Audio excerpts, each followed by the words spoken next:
pagkamuda. Bangod importante man ang mental health. Paano bala halungan ang aton nga mental health? Una, kinahanglan nga halungan nato ng aton kalawasan kaangay sang pagkaon, pag-ehersisyo, pagtulog kag pagpahuway sang insyakto bangod ang poor physical health ang makaapekto sang modo kag panghuna-huna sang isa ka tawo. Kinahanglan man nga mag-set sang boundaries sa tanan nga bagay, hatagan sang balorang kaugalingon kag iselebrar ang mga kadalagaan bisan ano pa ini kagamay. Maayo man sa mental health ang pagpatawad sa isig kapareho. Bangod ginarelease ni ang kabugat sa Balatyagon subong man ang pagkamapasalamaton. Suno sa research, dako man ang mabulig sa pagpangamuyo sa paglikaw sa stress.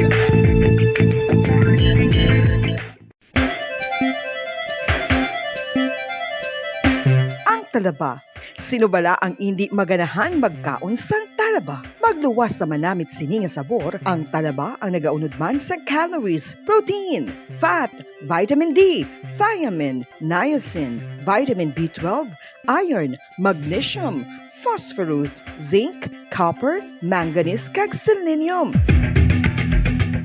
Isa ini sa mga source ang high quality protein nga nagaunod sang siyam ka importante nga mga amino acids nga kinahanglan sang lawas sang tawo. Nagaunod man ini sa antioxidants nga maayo para sa atay. Apang ang pagkaon sang talaba ang mayara man sa mga risgo. Bangod nagaunod ini sa mataas nga amount sang zinc nga delikado sa kalawasan kon masobrahan. Ang pagkaon sini nga hilaw ang makatugaman sang bacterial infection kag makatuga sang diarrhea, pagsuka, hilanat kag iban pa nga seryoso nga kondisyon. Gani sa pagkaon sang talaba, kinahanglan hagan-hagan lang.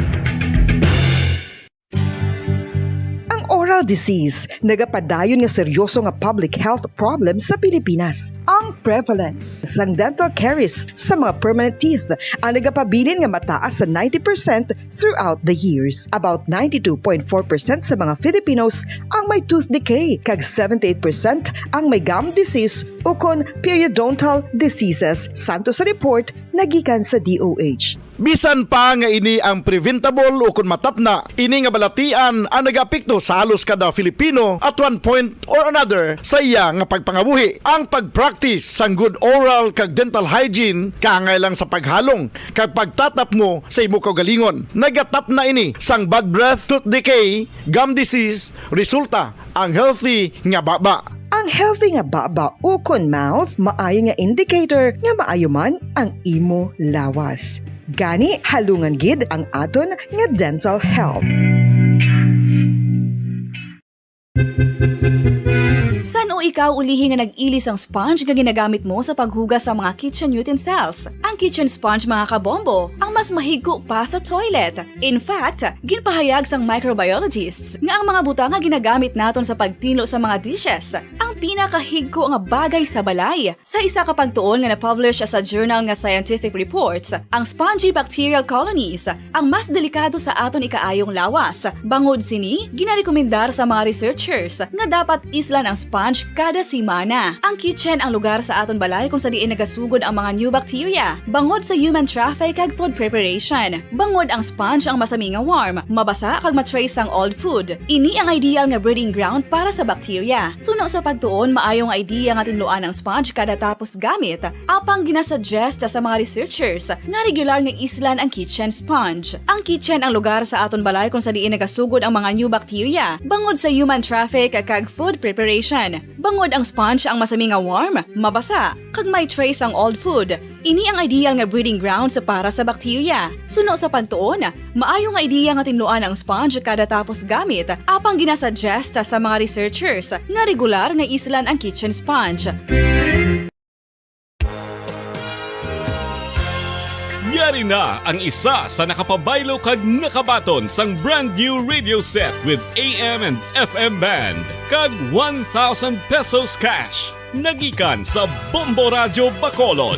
Ko si Anisito Delicano, taga Libertad Extension, Bacolod City. Nagbabaylo ko sang radyo nga ginatag sa akon sang Action Radio kay nagaungot sa ilalang estasyon. Hindi ko kapamati sang iyasang bumbo, mga lapit naman sa katuig ni nga ginatag nila sa akon. Amo na mo lang ni ang imo nga mamatian ang Action Radio lang. Amo ini nga radyo ang ginapangatag nila. Gindala ko di sa bumbo kay pabayluan ko sang bumbo nga radyo nga wala sa ungot sa isa lang ka stasyon. Kag manami kay bag-o kag wala guba may suga pa. Kag ang 1,000 nga ginatag sang bumbo mapasalamat gid ko kay may nagbakal na kusudan. Sing una ga vendors ko ti kay ginkakasama kami sa Libertad di way nakukuan sa balay na lang ang akon bata ang mga nagasuporta sa akon. Eh bakal ko bulong may may apo ko kag taas akon sugar. Nga pasalamat gid ko sa bumbo radyo sang ginatag nila nga 1,000 kag ang radyo. Salamat gid. Basta radyo bumbo number 1.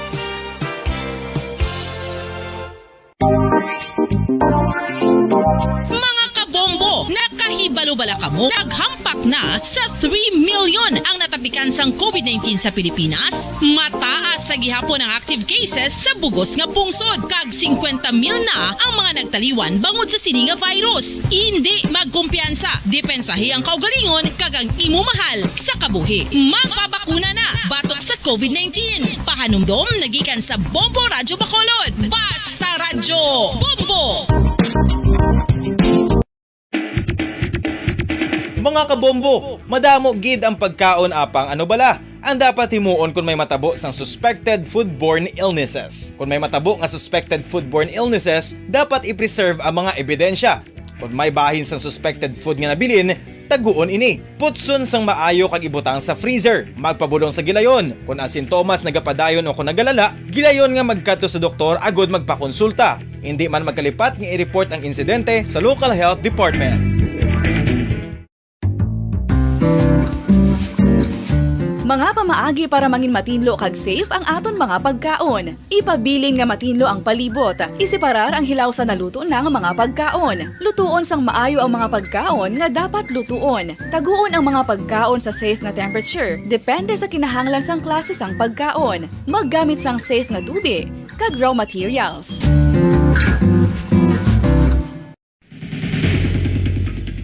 Ang food safety ang nagagarantiya nga ang pagkaon hindi makatugas sang anuman nga halit sa consumers o kung makakaon sini, samtang ini ang ginahanda o kung nakaon. May ara man sa ginatawag food and waterborne diseases o kung grupo sa mga balatian, tugas ang anuman nga infectious o kung non-infectious agents. Ang mga masunod ginakabig common causes ng food and waterborne diseases.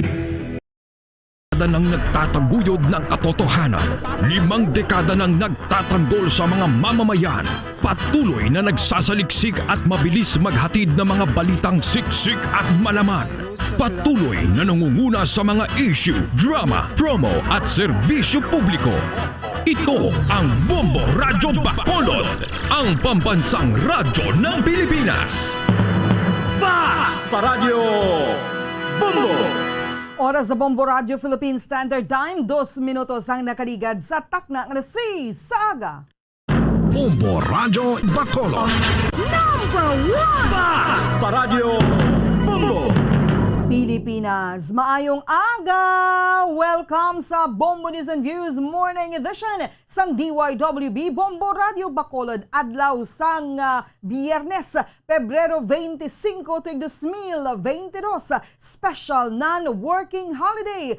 36th anniversary sang EDSA People Power Revolution. Kagkaroon sa ato nga mga pangulong dinalan sa top story of the day. Hindi magnubo 50 ka mga soldado kag mga sibilyan patay sa unang adlaw sa pag-atake sang Russia sa Ukraine. Bombo correspondent sa Ukraine wala pa nakagwa sa Kyiv. Bangod sa magutok nga trapiko, nagatinir sa karon sa mapag-on nga balay nga may basement. Sa mga nagapanguna nga balita lokal, Sibulan Municipal Police Station blanco pa sa mga suspetsado nga nagpatay sa magdivin nga taga Negros Occidental. Iloy sanggin patay nga si Roby Batalya. Nagapati nga naulamid lang ang bata bangod sa nagadumot sa iyang live-in partner nga si Jennifer Garzola. Vice Governor Jeffrey Ferrer nagpanawagan sa mga supporters sa mga kandidato nga magrespeto sa iban. Bacolod City Election Officer aminado nga wala na observe ang minimum health protocols sa BBM Sara Unitim Rally. Mayor Isko Moreno dumagoso aminado nga padayon nga magasakang presyo sang produktong petrolyo. Sa mga nagapanguna nga balita nasyonal, pila ka hublag protesta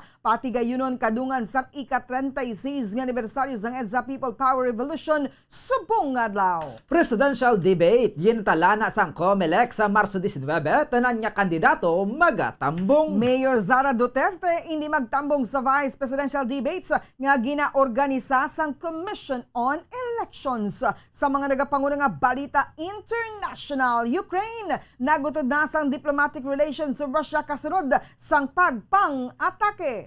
US President Joe Biden nagpanindugan nga si Russian President Vladimir Putin ang magauyat sang bilog nga responsibilidad sa pag-atake sa Ukraine. Prime Minister Boris Johnson nag-anunsyar sang mas mabugat nga sanctions batok sa Russia. Sa balita sa negosyo, presyo sa produktong petrolyo lauman nga magasaka naman sa masunod nga semana. Balita sa ina pa, ang retired 6th Division Champion Oscar De La Hoya magabalik naman sa ring. Sa balita sa entertainment, Ivana Alawi may 15 million followers na sa Instagram. Samtang sa balitang espesyal, masobra 350,000 pesos igabayan sang dog food company sa Dog Honor nga magapasugot nga simhutan ng higko sang ila ido sa sulod sang duha kabulan. Oras sa Bombo Radio Philippine Standard Time, 5 minutos na nakaligad sa takna ng 6. Saga nga mo nga pag-abi-abi sa inyo, din man kamo nga bahin sang syudad sang Bacolod, probinsya sang Negros Occidental nga nakatutok na nagapamati di sa DYWB Bombo Radio Bacolod 630 kHz sa lilizuan sang inyong mga radyo kag sumuman sa mga nagapamati kag nagatanaw worldwide pagi sa Facebook Live,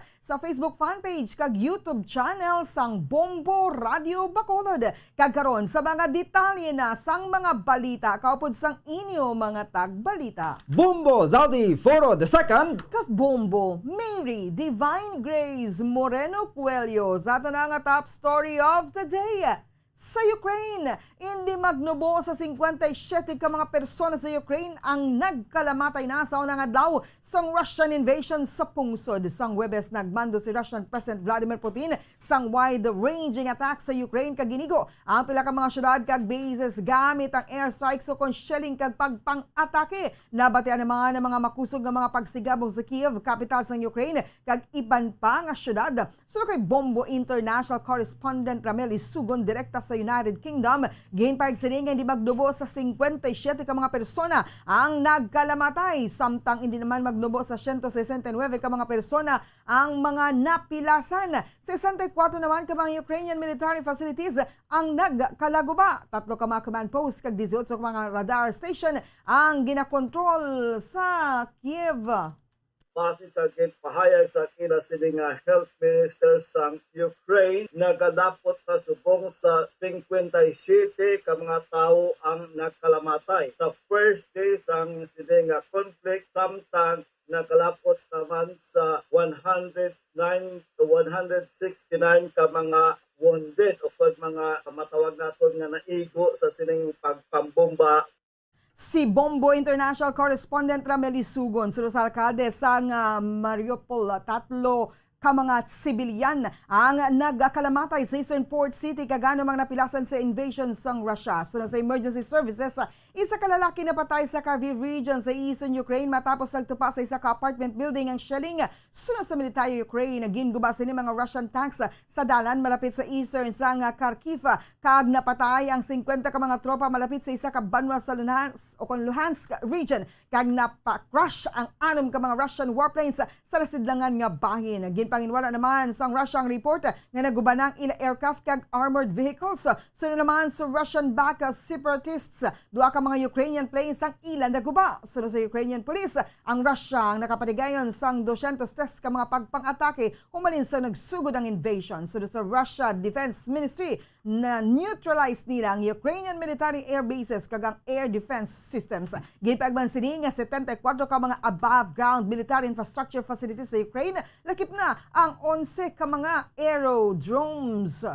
Nagpasalig ang Malacanang sa publiko nga handa ang gobyerno sang Pilipinas nga mag-assist sa mga Filipino sa Ukraine sa tunga sang Russian invasion. Suno kay Acting Presidential Spokesperson Carlo Nograles, ang kaluwasan sa mga Filipino sa Ukraine ang nagapabilin nga prioridad ni Presidente Rodrigo Duterte. Suno kay Nograles, ang Philippine government paagi sa Department of Foreign Affairs ang nagpatigayon sang repatriation efforts para sa mga Filipino sa Ukraine. Ang DFA ang nag-apilar sa mga Filipino sa Ukraine nga hindi magpanik kay nagpasalig nga tanan nga OFW ang paghahatagan sang assistance sa masaylo sa mas luwas nga lugar. Una nang ginpahayag ni Foreign Secretary Teodoro Locsin Jr. nga nagpasugot ng Poland nga pahanugutan ng mga Filipinos nga maghalin sa Ukraine agud nga makasulod sa pungsod apisar nga wala sang visa. Ginpahayag ni Ukraine Foreign Minister Dmytro Kuleba nga naglunsyar na ang Russia sang full-scale invasion sa Ukraine. Mayara sang kapin 380 ka mga Filipinos nga nagapuyo sa Ukraine kung sa diin kalabanan ng nahamtang sa Kiev kag malayo sa eastern border malapit sa Russia. Suno kay Bombo correspondent Joy Fernandez Tolentino, nagapanago sila sa karon sa isa ka village sa Kiev bangod tuman kagutok ang trapiko pagwa sa syudad. Suno kay Tolentino, may basement ang balay sang utod sang iya nga amo apang mabatian sinigi hapon ang linupok. Ari na ako sa may parang village na siya. Hindi kami makahalin diri, hindi kami makakadto sa location nga dapat naman kadtuan. Okay. Grabe ang traffic. So dapat kagaina sugaton kami sa ka nga pakadto dito kay mas safe dito kay may basement. So pwede kami dito. Ang kaban sa pagpahayag ni Bombo International Correspondent Joy Fernandez Tolentino nagikan sa Kiev, Ukraine. 10 minutos ang nakaligad sa taknang rasi sa aga bantayan. Ang dugang pangam impormasyon may kangtanan sa nagaluntad ang gyera sa karon sa Ukraine kontra sa Russia. Sa mga nagapangunang balita international. Kagaron sa mga detalye na sa mga nagapangunang balita lokal. Padayon pang investigasyon sang Sibulan Municipal Police Station sa motibo kag may kaymoan sa pagpatay kanay Jennifer Garzola, 27 anyos, residente sa Puruktuay, Barangay Canmoros sa Banwasang Binalbagan, kag Robbie Batalya, 31 anyos, residente sa Hacienda Galiera, Barangay Nanunga, Hinigaran, Negros Occidental nga nasapwan sa Sitio Ata-Ata, Barangay San Antonio, Zibula, Negros Oriental, sang Pebrero 20. Suno kay Police Major Nelson Lamoco, ang hepe sa Sibulan Municipal Police Station, nakita mga bangkay sang residente sa lugar sa kakampuhan, kung sariin ang duha ka mga biktimang natampukan sa mga tubo kag binial. Ang residente nagpadulong sa lugar nga malayo na sa mga pamalaya gud kuntani magpangahoy sang panggatong kapin 7 sang aga sa Pebrero 20. Gili naman ini nga nag-report sa kapulisan kung saan wala sila sang may nakita nga bisan nga identification cards o kung mga dokumento sa mga biktima. Dugang pa nila Moko nga wala man sang nakakilala sa mga pumuli sa lugar sa duha ka mga biktima. Sang masapwan, ang mga biktima nagakayaon samtang nakaposas naman ang mga kamot. Nakapaking tape ang guya kag naputos sang plastik ang ulo. Ang duha ka mga biktima ang lunsay puno naman sang pilastuga sang pagpangbuno. Sa karon, hindi pa madeterminar kung pila tanan ang naangkon nga pilas sa mga biktima apang ginabanta masobra sa 10 ang pilas nga naangkon ni Garzola samtang masobra 20 naman ang kay Batalya. Sa karon wala pa madeterminar ang rason sa pagpatay apang ginpahayag na sa mga ginikanan nga may mga kaso naman sadto mga biktima kung sariin ang duha may kangtanan sa iligal nga droga samtang si Robbie Batalya ang ginaaligar naman nga nagpalagyo gikan sa Kabangkalan City Jail sadto apang nadakpan naman ang nadakop man sa mga personel sa syudad sang Bacolod. Ginalantaw naman kung may mga pending pa nga kaso ang mga biktima. Base sa investigation doon na nakita natin, sila po ay nakapusas dalawa. At saka yung mukha nila, wrapped with packaging tape. Pagkatapos noon, mayroon pang plastic na nakatakip sa kanilang ulo. Nakahihaya ma'am, nakahiga. Yung sa katawan nila, mayroong mga several multiple wounds. Si Police Major Nelson Lamoco ang hepe sang Sibulan Municipal Police Station. Nagapati ang iloy ni Robbie Batalya nga isa sa mga nasapuan niya bangkay sa Barangay San Antonio, Sibulan, Negros Oriental nga naulamin lang ang iya nga bata bangod may nagapamahog na sa iya nga live-in partner nga si Jennifer Garzola nga kaupod sini nga ginsalvage. Sunod kay Mary Ann Batalya, residente sa Hacienda Galera, Barangay Nanunga, Hinigaran, Negros Occidental, kaupod pa nilang iya nga bata sa ilang nga balay sa syudad sa Bacolod sang Enero 31 samtang naglisensya naman ini nga magakadto sa iya nga abyan apang sa Pebrero 1 Domingo, nagtawag ini sa Iloy kag nagpahayag nga yara na ini sa tabok sang dagat. Ang biktima nga nagakontak man sa iya nga Iloy kada adlaw agud nga hindi ini magkabalaka. Samtang sang Pebrero 14, gintawgan siya sa konsila sang biktima nga magkadto sa Dumaguete bangod didto na ini nagapuyo kag luyag niya nga makaupod ang pamilya sa Valentine's Day. Suno kay Mary Ann Batalya, didto lang sini nahibaluan niya kaupod sang iya nga bata sa paglakat ang iya nga live-in partner nga ginapabulag na sini kuntani bangod may bisyo nga panahor.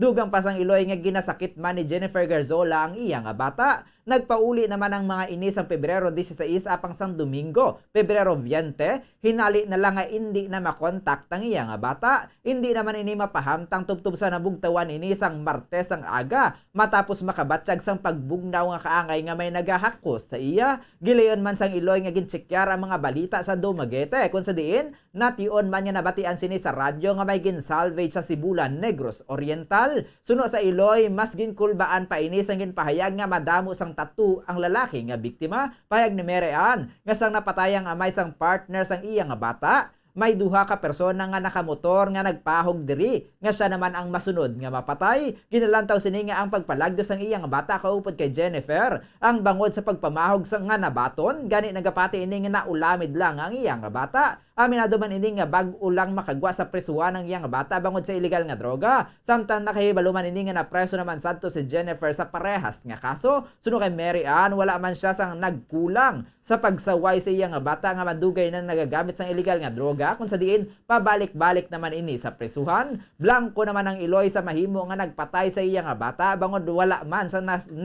man ini nagasugid sa iya. Ang babae gali hambal sang nanay niya, sang gahamyang tong tatay niya. May ato ka motor nga nagabalik-balik sa ila balay. Gin anhana sa kuno, gagibantaan malas nga daw siya kuno naman ang isunod sa tatay ang patay. Babae do siyempre nakulbaan na ano tabo siya. Amuto sa tantay uno, nagpabakulod ng babae na nagtabuan na sa dito sa may terminal sa Ceres. Do ako na nakaswa sa ideya nga ang natabo sa ila. Daw problema gid sang babae.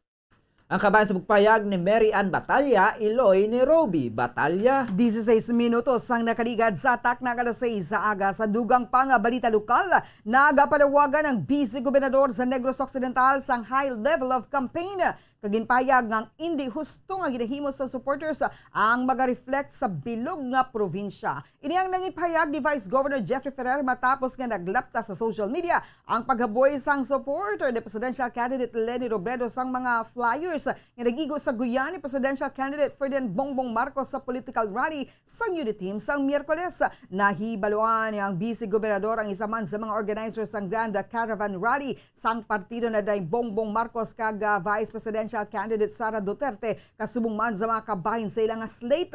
Madumduman niya samtang yara sa caravan kag bahinay ang dalagan sang salakyan. Makita naman sa higad sang dalan sa Rizal Street kung sarin hamtang ang headquarters sa mga supporters ni Vice President Leni Robredo kung sarin ginawaragwag man sang mga ini ang mga posters kag flyers ang ilang kandidato. Apang ginkakibot sang tanan sang ginaboy sang supporters sang flyers kung sarin nagigo mismo sa guya ni Bongbong Marcos. Apang wala naman ini ginpadalman sang Unity Team kag nagapadayon lang sa convoy. Apang suno kay Vice Governor Ferrer ang ginhimo sang supporters ang naga-reflect naman bilang imahe sang Negros Occidental. Patag sini nga dapat makita ang matas nga level sang pagkampanya apang isa ka kabastusan ang ginpakita sang mga supporters. Suno kay Ferrer wala sang problema kung magsinggitan ang mga ni sa ila na luyagan nga kandidato apang hindi na husto ang pagpanghaboy sa kandidato sa iban. Apisar sa natabo, ginpakamay na lang ni Marcos nga mag-peace sign kay nagipos na lang ang partido sini. Apang dakong akahoy-anan bangod ang video sang kabastusan sang Negrosanon ang naglapta na sa social media. Ginkwestiyon naman sa Vice Gobernador kung wala ginatuluan sa husto ang mga supporters ni VP Leni. It's okay, magsinggit sila whatever it is, but the sign peace, unity. So hindi man ka rude ang tani supposed to be, but it was already viral in the Facebook and then some social media. So ga-reflect na sa imo when you gina-educate and your supporters. Pagkatapos isa man ang kitagyapon sa Negros. So kadagano lang yung kandidato nyo, campaign for the right principle, high level of campaign because it reflects the image sa province. Si Negros Occidental Vice Governor Jeffrey Ferrer. Aminado ang Bacolod City Election Officer nga wala maayon na obserbahan ang minimum public health standards sa ginpatigayan nga political rally sang Uniteam sang Miyerkules. Naibaluan niya ang Commission on Election o COMELEC ang nagapatigayan man sa monitoring sang kaangay nga mga aktibidad subong nga campaign period sa mga national candidates. Suno kay Attorney Rivo Sorbito, apisar nga may mga protocol officers kay mga kapulisan nga nagabantay sa ginpatigayan nga political rally nanday presidential candidate Ferdinand Bongbong Marcos Jr. kag Vice Presidential candidate Sara Duterte kag iban pa nila nga mga kaupod sa slate. Hindi naman masarangan ang pagpanaway sa mga publiko bangod sa kadamuon sang tawo. Patag ni Sorbito nga ang COMELEC ang nagapatigan sang weekly reporting sa regional office sang COMELEC sa dalagan sang campaign period sa tagsa ka lokalidad. Gani ang mga naobserbahan sang Miyerkules ang ilaman nga na dokumento. Karon nga nagahilapit naman ang campaign period para sa mga local candidates sa Marso 25.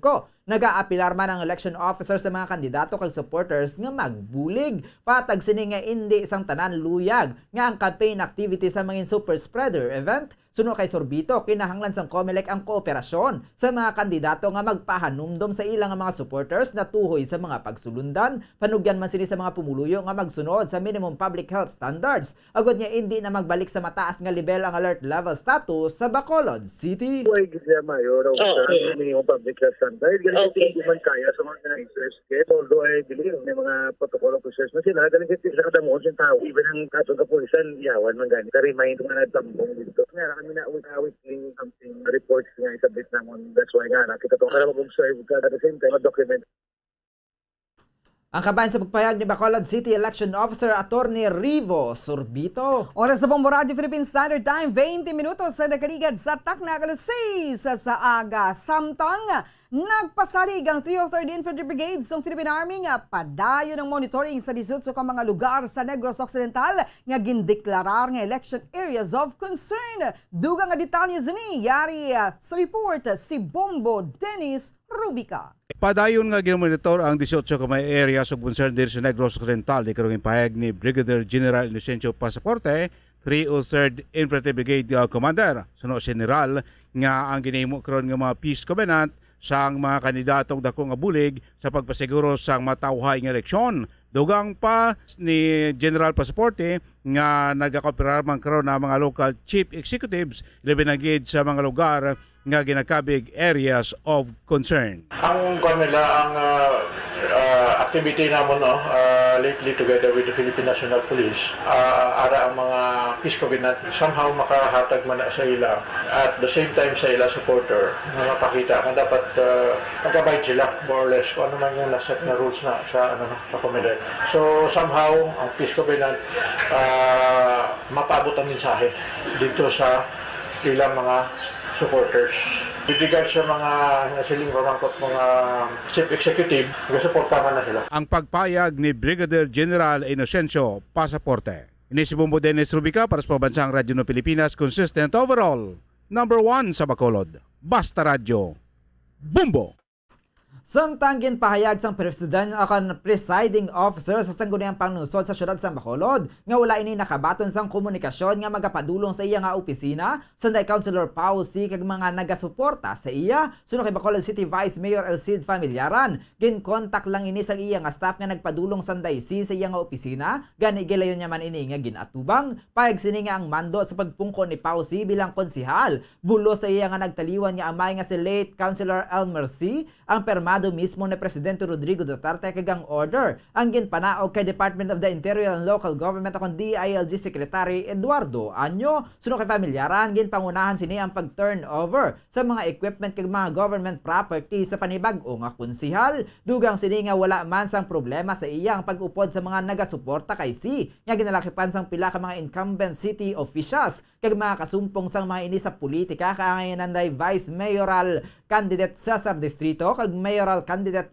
Albi Benitez. Wala naman nakasiguro ang vice-alkalde kung ano ang komitiba nga igahatag kay si naibaluan nga duha ka mga komite sa sangguniang panlungsod ang ginapanguyatan sadto ni late Councilor Elmer C nga ginalakipan sang Committee on Infrastructure kasubong man sa Committee on Fire, Natural Disasters and Calamity. Sa karon ng mga nasambit nga komitiba ang temporaryo ang ginakaptan sang Vice Chair sa SP sa tiyon nga maka-take out na si Councilor Pausi sa pag-assume sang pwesto. Ini ang mahimo naman nga makigbahin sa session sang sangguniang panlunsod sa Marso 2. Si Councilor Pausi ang magapungko bilang incumbent councilor sa syudad sa Bacolod tubtub sa pagwa sang resulta sang masunod nga administrasyon kag mahimo nga madugangan sa tion nga siya ang magadaog sa eleksyon. Order from the office of the president, pagi sa DANTR, na nagkadto ta sa opisina to read the order. In-instructionan na itong property custodian na i-open ang office ni Councilor Pausi at i-turn over ang mga equipments or government property sa iya. Para kita sa opisina then, nagapot sila. Nangayo lang ko sa iyang photo of office. Next session, pwede na siya participate. Ang kabayan sa pagpahayag ni Bacolod City Vice Mayor Elcid Familiaran ang presiding officer sa sangguniang panlunsod. Sa piyak kabahin, luyag naman kuntani ni Familiaran nga magbalik na ang espesasyon. Sa face-to-face, bangod masami naman ang mga ini nga nagalibot sa syudad para sa nanalisari nga programa apang patag sini nga panilagan panila ang sitwasyon sa syudad tubtub sa katapusan sa bulan kag naga-ekspektar ini nga mapanaog na sa alert level 1 ang COVID-19 status sa Bacolod City. Kag sa katapusan na nga balita lokal, mag-resume na sa Lunes ang limited face-to-face classes sa Alangilan National High School matapos naging paidalam sa alert level 2 ang syudad sang Bacolod. Dugang detalye sini yari sa report si Bombo Ann Sindol Sorilia. Natsugod na ang Alangilan National High School sang limited face-to-face classes sa maabot nga Lunes, Marso 1. Sa kompermasyon sa Bombo Radyo ni sangguniang panlunsod member Councilor Riniceto Novero, kompermado na ang pag-resume sang limited face-to-face classes sang Alangilan National High School kung sa din magluwas sini, 4 pa ka mga eskwelahan sa Bacolod ang mag-resume sang limited face-to-face classes. Ang Arceo Elementary School, Rafael Alunan, Mabini, kag Lopez Haina Elementary School. Pahayag dugang ni Novero nga bangod sa alert level status ang syudad, ginapahanumdom sa gihapon ang nasambit nga mga eskwelahan sa pagsunod sang minimum health protocol kung sa din hindi magsubra sa biyente ka mga kabataan sa sulod sang classroom. Mayara sang ginapatuman nga social distancing kag bakunado ang tanan nga mga manunudlo kag estudyante. Sa bahin sang Alangilan National High School, ang mga taga-barangay Alangilan lamang ang pahanugutan nga magtambong sang limited face-to-face classes. Iyari ang kabahin sang pagpahayag ni Councilor Riniceto Novero. Ang National High School sa Alangilan sa Lunes na ma-resume sa ilang S2F. And in addition, may plano ang DepEd na madugang pa mga agdali, siguro 4 time sa March 4 and possibly March 15.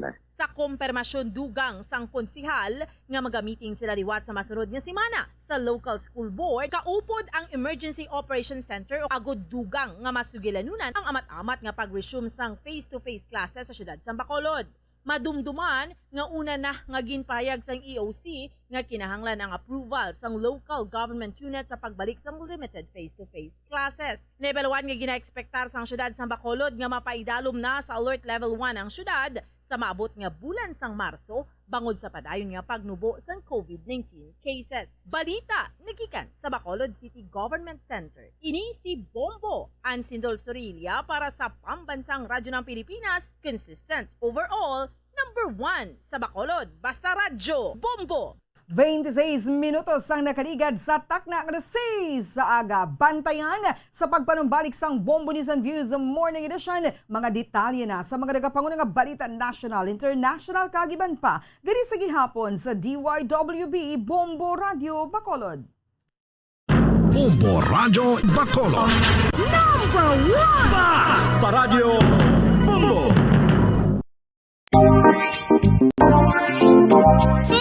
Bombo, nakahibalo-bala ka mo, naghampak na sa 3 million ang natapikan sang COVID-19 sa Pilipinas. Mataas sa gihapon ang active cases sa bugos nga pungsod. Kag 50 mil na ang mga nagtaliwan bangod sa sini nga virus. Hindi magkumpiyansa, depensahi ang kaugalingon kag ang imo mahal sa kabuhi. Magpabakuna na batok sa COVID-19. Pahanumdom nagikan sa Bombo Radyo Bacolod. Basta Radyo Bombo!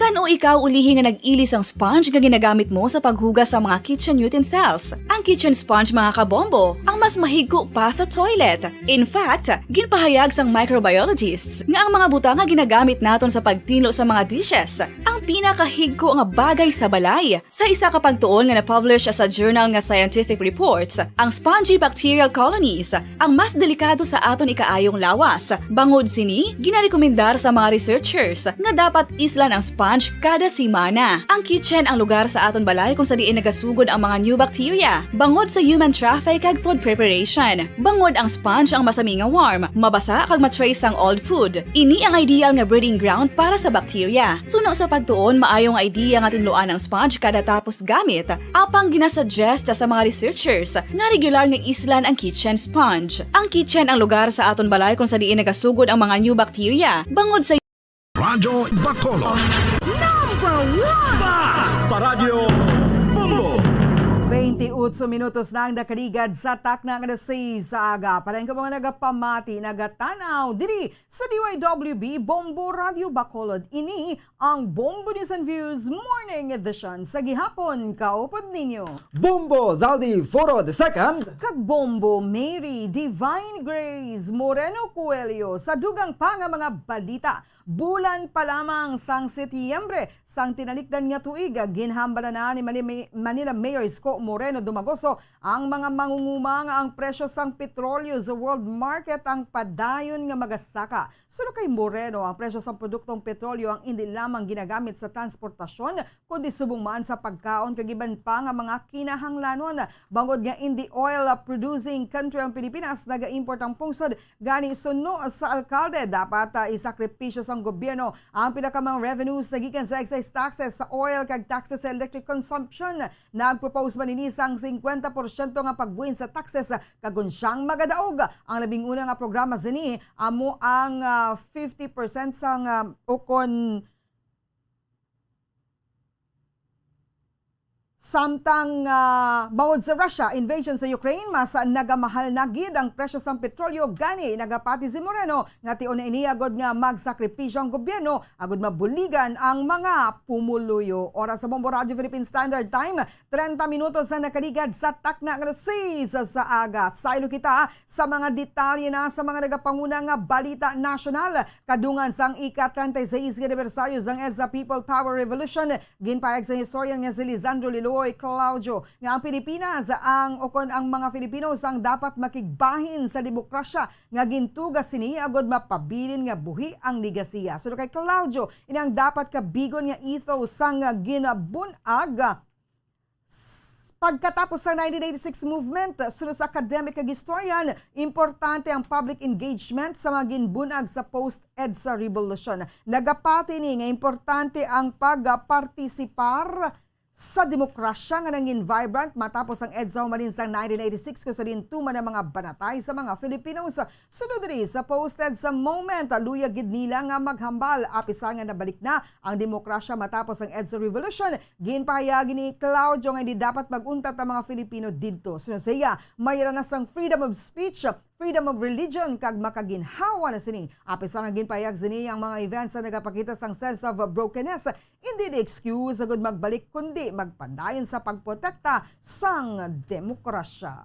Gintala na sang Commission on Elections sa COMELEC ang presidential debate sa Marso 19 kag tanan nga napulo ka mga kandidato ang nagkumpirmar sang attendance suno kay poll body spokesperson James Jimenez. Ang mga presidential candidates para sa May 9 elections sa Musanday former presidential spokesman Ernesto Abella, Leo de Guzman, Manila Mayor Isko Moreno Dumagoso, former Defense Chief Norberto Gonzales, Senator Ping Lacson, Faisal Mangundato, former Senator Ferdinand Bongbong Marcos Jr., Jose Montemayor Jr., Senator Manny Pacquiao kag Vice President Leni Robredo. Suno kay Jimenez, ang mga kandidato ang hindi paghatagan sa mga questions in advance, kag hindi man pagpahanugutan niya magdala sang maskin ano nga podium. Gindugang man sini nga mayara sang tatlo ka mga debate nga iga-sponsor sang COMELEC. Una na nga ginpahayag ni Jimenez nga wala gina-require sang layi ang pag-participate sa mga kandidato sa public debates, kaya ang poll body ang hindi makaobligar sa mga kandidato nga magtambong. Apang ginpahayag sang COMELEC nga mangin big deal ako ng absence ang isa ka kandidato kag ipabilin sini nga blanco kag i-highlight ang podium nga naka-assign para diri. Ginpahayag ni Davao City Mayor kag Vice Presidential Bet Sara Duterte Carpio nga hindi ini magtambong sa Vice Presidential debates nga ginaorganisa sang Commission on Elections suno sa yatag pamaba. Suno kay Christine Frasco, wala pa nakabaton sang imbitasyon na gikan sa Comelec si Duterte Carpio kag iya team. Apisa sang anunsyo sang ahensya nga nag-confirm ini nga magatambong sa event. So kay Frasco, maskin anuman ang ilahang balon na may imbitasyon man o kung wala, hindi magtambong si Sara Duterte sa debate. Una na ang ginanunsya sang Comelec ang 11 nga presidential debate para sa 2022 elections. Ang natalana sa Marso 19 kag ginkompirmar nga lunsay magatambong ang napulo ka mga kandidato. Yan panginwala naman sa kampo ni Ferdinand Bongbong Marcos Jr. na nagpasugot ni nga magtambong sa agreement. Sa karon wala pa nang share sang Comelec ang petsa para sa Vice Presidential debate. Nagaplano si Vice President Leni Robredo nga magbisita sa Iloilo sa pagpadayon sang iya nga kampanya sa pagka-presidente. Pagasugura ni Robredo ang iya nga adlaw sa pagbisita sa Uton kung sa diin makaangkon sang mini rally nga ginorganisa sang Robredo People's Council o kon RPC kag makikita ini sa sa mga nangin benepisyaryo sa mga proyekto sang angat buhay sa idalom sang Office of the Vice President.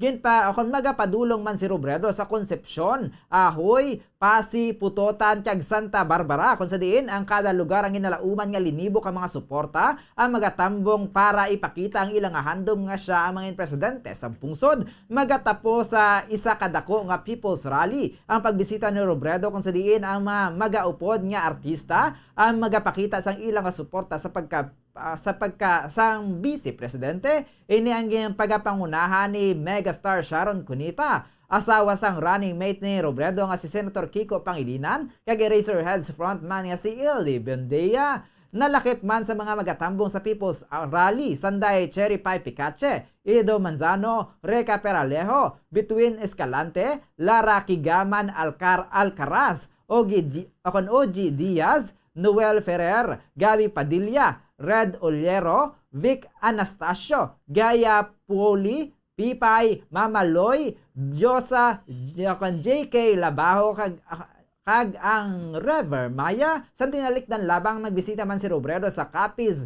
Aklan, kag Antique. Kag sa katapusan na nga balita national na tala nga magpatigayon ang gobyerno sang fourth wave sang bayanihan bakunahan national vaccination drive sa Marso kag paghimon nga prioridad ang mga kabataan kag senior citizens. Suno kay Health Secretary Francisco Duque III. Suno kay Duque pagahimon nga prioridad sa gobyerno sa national vaccination for mga senior citizens kag pediatric age group nga nagedad 5 katuig tubtob 17 anyos. So sa health chief masa pasanyugon sang gobyerno ang inoculation sa primary series sa mga wala pa na bakunahan kag booster shots para sa mga nakatapos na sang 3 tubtubanom kabulan nga requirement. Wala na labot sang gobyerno ang 5 milyon nga target sini sa bayanihan bakunahan the third national vaccination drive nga nagsud sa Pebrero 10 to Pebrero 18 sunod sa Department of Health. Hindi man magnubo sa 3.5 million ka mga individual ang nabakunahan batok sa COVID-19 sa nasambit nga inisyatibo. Oras sa Bombo Radio Philippine Standard Time 36 minutos ang nakaligad sa takna nga 6 sa aga. Saylo kita sa mga detalye na sa mga nagapanguna nga balita international. Kadto kita sa Ukraine. Ginpayag ni Ukrainian President Volodymyr Zelensky nga ginutod na sang Ukraine ang ila diplomatic relations sa Russia kag ginduga nga magabato ang kagampungsod kag hindi pagisungka ang ila nga kahiluwayan. Sa speech nga ginimo ni Zelensky gabi, gipag sini nga ang natabo nga pagpangatake sang Russia sa Ukraine kahapon ang mangin kabahin sang maragta sa pamangin lain ini nga sa isang history para sa ila kag para sa Russia. Nagpanawagan man ini sa mga veterano nga magbulig sa pagpakigbato-batok sa Russian troops sa Russia. Ang Ukraine ang nag-issue sang defensive weapons sa mga mayera sa military experience kag sarang sila nga makapakigbahin sa Ukraine defense pagi sa pag-report sa call-up station. Sunod diri, nag-issue sila sa mga armas kag defensive weapons sa tanan nga mga may kapasidad nga madepensahan ang ila soberenya kag ang tagsa ka mga residente sa Ukraine amo mga desisyon sang futuro sang ila mga pumuluyo. Kadungan sa pag-anunsyar ni Zelensky sang pag-utod sini sang diplomatic relations sa Russia. Nagpanawagan nini sa mga Russian nga wala sang may nabilin pa nga honor kag konsensya nga magprotesta batok sa gyera sa Ukraine. Dear citizens, this morning has gone down in history, but it is a different history for us and for Russia. We have severed diplomatic relations with Russia. Ukraine is defending itself and shall not cede its freedom. Whatever they might think in Moscow, to Ukrainians, independence and the right to live on our land is the highest value. Russia has attacked our state in a cunning way, is in the way that the Nazi Germany did during the Second World War. From today, our countries are on opposing sides of world history. Russia is on the path of evil, but much depends on the Russian people. The people of Russia will have to choose which path each of them takes. Anyone in Russia who has not lost their honor, they have time to come out and protest against this war. Si Ukrainian President Volodymyr Zelensky paagi sa interpreter. Samtang kadto naman kita sa Estados Unidos, ginpahayag ni US President Joe Biden nga si Russian President Vladimir Putin ang magauyat sang bilog nga responsibilidad sa pag-atake sa Ukraine kag magapangatubang sang konsekwensya ang Russia bangod diri. Sa speech ni Biden sa White House, ginpahayag sini nga si Putin na mga agresor kag siyang nagpili sang sini nga gyera gani magapangatubang ang iya nga pungsod sang konsekwensya. Ginkondenar ni Biden ang paglunsyar sang Russia sang military strike sa Ukraine kag ginanunsyar ang bag-o nga mga sanctions para diri. Sunod sa iya, ini ang magatugas ang dako nga halit sa ekonomiya sang Russia kag hungod nila nga gindisenyo ang nasambit nga sanction agud nga ma-maximize ang long-term impact sa Russia kag ma-minimize ang impact sa Estados Unidos sa ilang nga mga kaalyansa. Suno pa diri, hindi lamang Estados Unidos ang magahimo sini kundi magapartisipar man ang 27 ka mga miyembro sang European Union kay mga miyembro sang G7 sa nasambit nga mga sanctions. Sa mga sanctions na ginanunsyar ni Biden, ila pagalimitahan ang abilidad sang Russia nga maghimo sang negosyo sa dolyar, euros, pound kag yen nga mangin kabahin sang global economy. Ginuntat man ang abilidad nga mag-finance kag magtubo sa Russian military. Gindula man ang ilang abilidad nga mag-compete sa high-tech 21st century economy. Kag gin-block ang 4 kadalag nga mga bangko kag iga-freeze ang kada asset nga mayara sila sa Amerika. Gindugang man sini nga wala siya sang plano nga makig-istorya kay Putin matapos ang pagpangatake sini sa Ukraine. The United States and our allies and partners will emerge from this stronger, more united, more determined, and more purposeful. Putin's aggression against Ukraine will end up costing Russia dearly economically and strategically. We will make sure of that. Putin will be a pariah on the international stage. Any nation that countenances Russia's naked aggression against Ukraine will be stained by association. When the history of this era is written, Putin's choice to make a totally unjustifiable war on Ukraine will have left Russia weaker and the rest of the world stronger. Liberty, democracy, human dignity, these are the forces far more powerful than fear and oppression. They cannot be extinguished by tyrants like Putin and his armies. They cannot be erased from people's hearts and hopes by any amount of violence and intimidation. They endure. In the contest between democracy and autocracy, between sovereignty and subjugation, make no mistake, freedom will prevail. God bless the people of a free and democratic Ukraine. May God protect our troops. Ang kabayan sa pagpayag ni US President Joe Biden. Kag sa katapusan na nga balita international, kada naman kita sa United Kingdom, nagpatuman sang severe sanctions si Prime Minister Boris Johnson batok sa Russia kag target ang mga bangko kag members ng closest circle ni President Vladimir Putin kag ang mga manggaranon nga nag-enjoy sang high-rolling London lifestyle. Ang Western nationals na nag-coordinate agad nga magpatuman sang malala nga sanctions sa Russia bilang pagresponde sa all-out invasion sa Ukraine kung sa rin ang Moscow ang nagpadala sang missile strikes sa mga syudad kada padala sang ila tropa sa pungsod. Sa parliament ginpahayag ni Johnson nga si Putin ang ikondenar sang bilog nga pungsod kag sang maragta sa bangod sa iya invasion kag hindi na sinimatinluan ang dugo sang Ukraine sa iya mga kamot. So kay Johnson ang haidios sa kag barbaros nga tikang ni Vladimir Putin ang dapat magtapos sa kapirdihan. Sabay naman sa United Kingdom, ginanunsyar ang pinakadako kag pinaka-severe nga package sang economic sanctions nga makitan sang Russia. Sa 10-point sanction package, ginpayag sa British government nga mag-impose ni sa asset freeze sa pinaka mga major Russian banks. Lakip na ang state-owned VTB, ang ikaduha nga pinakadako nga bangko kag untaton ang major Russian company sa pag-raise sang finance sa Britanya. Nalakip sa mga individual nga gintarget sang second wave sang sanctions amo si Kirill Samalov, ang son-in-law ni Putin kag pinanagpagid ka mga shareholders sa Bank Rosia.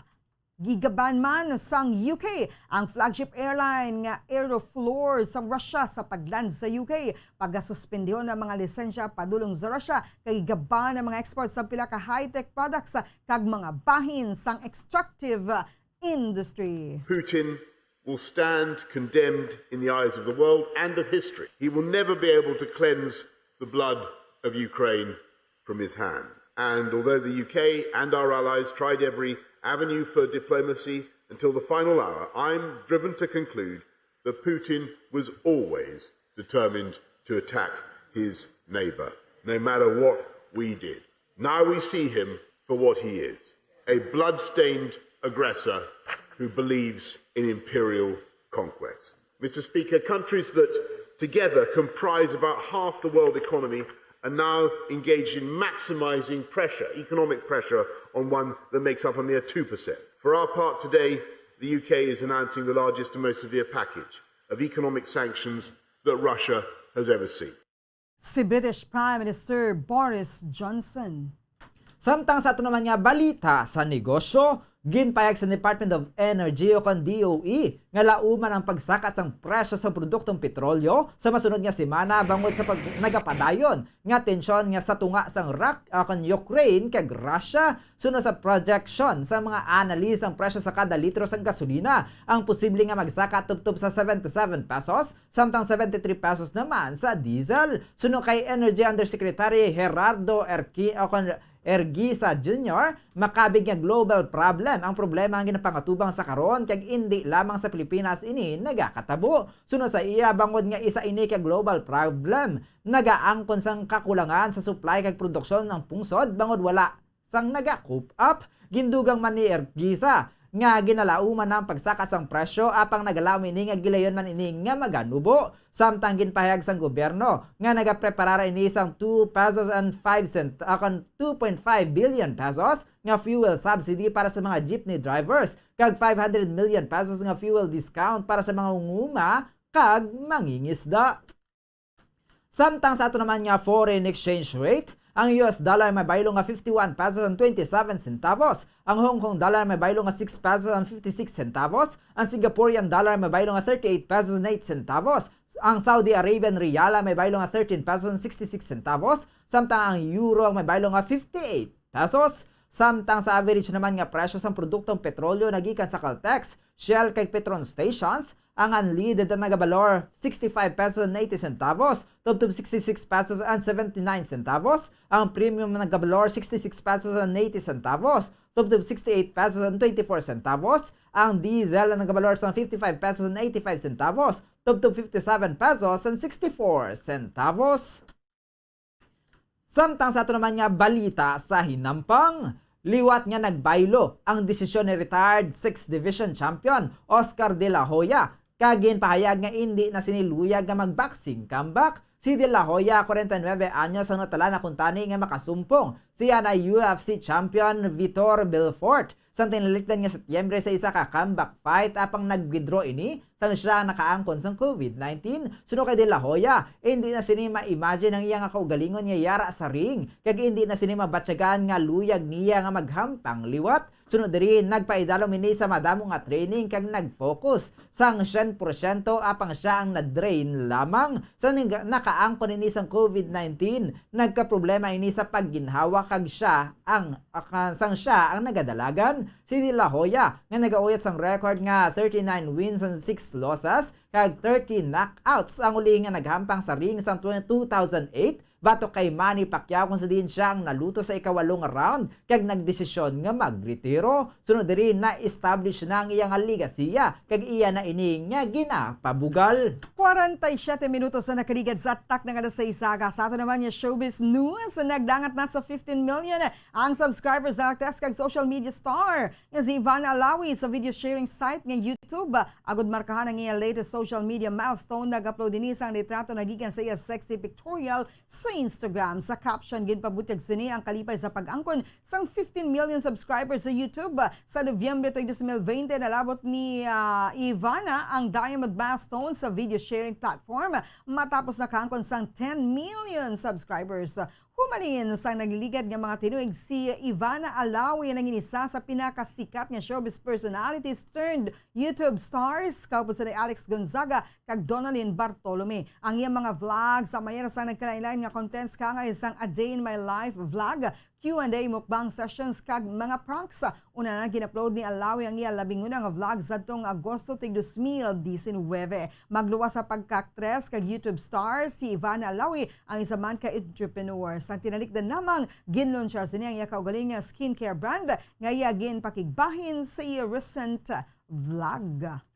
Samtang sa atroman nga Bombo Health News, mga kabombo, madamo sa ato nang nanamitan nga magkaon sang hotdog. Ilabi na kung ginabutang sa kalokalo o kung ginapalaman sa tinapay. Apang madamo sa ato nang wala nakahibalo nga ang tagsa kapag kaon naton sini ang nagakabuhi na ng aton nga lifespan sang 36 minutes. Santo sa pagtuon nga nakapublish subong nga bulan sa journal Nature Food, gintunan sa mga researchers ang 5,853 ka mga pagkaon sa US diet kay gintakos ang epekto sini ang minutos nga madugang o kon madula sa lifespan sang tawo. Santo sa pagtuon nga gintawag nga global burden of disease nga nagatakos sang morbidity may kahilabtanan sa ginapili sa mga tawo nga kanon. Nagwa sa resulta sang pagpanalawsaw nga 0.45 minutes ang nagakadula sa pagkaon sang processed meat o kon 0.1 minutes ang nagakadula sa lifespan sang tawo per gram sang ginakaon nga prutas. Sa mga foods researcher,